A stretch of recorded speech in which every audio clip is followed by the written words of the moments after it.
My dad crushed 100 butterflies into paste every day and forced my mom to put it on her face. It's an ancient technique called butterfly mask. If she wore it for 49 days straight, it would attract the emperor's attention. And sure enough, my mom's body started giving off this weird fragrance. Then tens of thousands of butterflies burst through the door. They covered her entire body instantly. From then on, wherever my mom went, butterflies followed. This incredible sight quickly caught the attention of some powerful people. To climb the ranks, my dad actually gave my mom away to one of them. I won't go. If you don't go, I'll kill your father. My mom had no choice but to agree. After just one night, she came back covered in bruises from what that man did to her. Then she was sent back. 3 days later, my dad got his promotion. He was thrilled. But when my grandpa found out, he got so angry his illness got worse. He passed away days later. My mom was hit with back-to-back tragedies, and she collapsed too. My dad rushed grandpa's funeral and dragged my sick mom to his new post right away. The bumpy journey made her condition even worse. But my dad didn't care if she lived or died. He refused to stop and let her rest. My mom pushed through, barely surviving. By the time we arrived 2 months later, my mom realized she'd missed her period. She was terrified and avoided seeing a doctor. But secrets don't stay hidden forever. My dad eventually found out and called for a doctor. When they confirmed she was pregnant, my dad was humiliated. This bastard has to go, so he got abortion medicine. The doctor warned my mom was too weak, it could kill her. But my dad didn't care. He tried to force her to drink it, but she refused. She couldn't bring herself to get rid of me. If you make me drink it, I'll go to the Capitol and tell him everything. My dad was furious, but he couldn't risk offending that powerful man. Fine, you can stay. But forget about being my wife. You'll be a concubine now. Then I'll let you live. A month later, my dad married a local wealthy man's daughter to secure his position. She became the official wife. This woman, Lady Chin, was insanely jealous of my mom's beauty.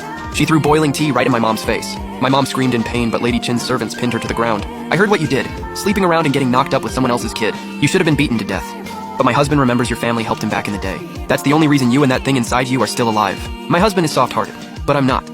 Today I'm setting some rules. First, I'll ruin that pretty face of yours. That'll teach you. And if I ever catch you stepping out of line again, don't blame me for what happens next. With that, she left with her servants. That day, my mom tried to see a doctor for her burns, but the servant stopped her. No doctor, no medicine. My mom's face was scarred forever. Lady Chin was cruel to my mom physically, but strangely, the tonics and food kept coming. So while I was in the womb, I got all the nutrition I needed. At first, my mom was confused. Why would Lady Chin be so generous?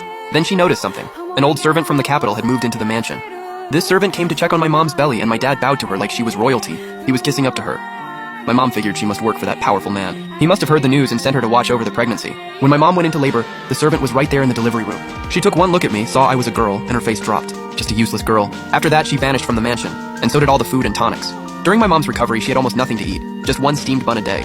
She barely had any milk. I cried from hunger every single day. Lady Chin made her work too. No work, no food. Because of this, my mom developed lifelong health problems. We lived like this for 15 years. During those years, the man in the capital seemed to have forgotten us. My dad went from cautious to out of control. Whenever work stressed him out, he'd come home and beat me.